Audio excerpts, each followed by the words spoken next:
High hyper ஃபோக்கஸ்லேருந்து other behaviour. இந்த நாலு டைப் ஆஃப் ஒர்க் இருக்கு ரைட்டா. எக்ஸ் ஆக்சிஸ் ஒய் ஆக்சிஸ் வச்சுக்கோங்க. ஒரு சைடு வந்து ஒரு கிரிட் மாதிரி போட்டு வச்சுக்கோங்க, ஒரு குவாட்ரண்ட் மாதிரி பிரிச்சுக்கோங்க, வாட் எவர். ஸோ பேசிக்கா அன்அட்ராக்டிவ், அட்ராக்டிவ், ப்ரொடக்டிவ், அன்ப்ரொடக்டிவ். இதுல பிரிச்சு பாத்தீங்கன்னா செம்ம கிளியரா புரியும். நான் வந்து உங்களுக்கு இதோட அந்த போட்டோ கூட பண்றேன். அந்த போட்டோவை ஸ்கிரீன்ஷாட் எடுத்து வச்சுங்க, உட்காந்து அதை உட்காந்து யோசிங்க. ரைட், இது என்ன விஷயம், நம்ம எல்லாருமே நிறைய அட்ராக்டிவான விஷயங்களை பண்ணுவோம், பட் அன்ப்ரொடக்டிவ் வேலையை பண்ணுவோம். That's a busy lazy busy form of laziness. Busy form of laziness.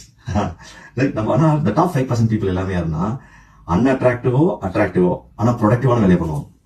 In fact ப்ரொடக்டிவான அட்ராக்டிவான வேலை இருக்குல்ல, அதுதான் உங்களோட sweet spot. Productivity sweet spot.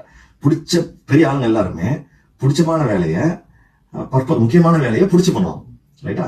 So அந்த போட்டோ பார்த்தீங்கன்னா உங்களுக்கு செம்ம கிளாரிட்டி கிடைக்கும். பட் நீங்க டெய்லி பேஸ் நீங்க பிரிச்சு எடுத்துக்கலாம். என்ன பிரிச்சு எடுத்துக்கலாம்னா, இன்னைக்கு நான் எவ்வளவு நேரம் முக்கியமான ப்ரொடக்டிவ் வேலை பார்க்க போறேன், டிஸ்ட்ராக்ஷன் இல்லாம இன்டென்ஷன் என்ன இருக்கு போகுது அப்படின்றத பிரிச்சு எடுத்துட்டு உங்களால அந்த டைம் பிளாக் பண்ணி எஃபோர்ட் போட முடியும். Let me tell you something, tremendous results.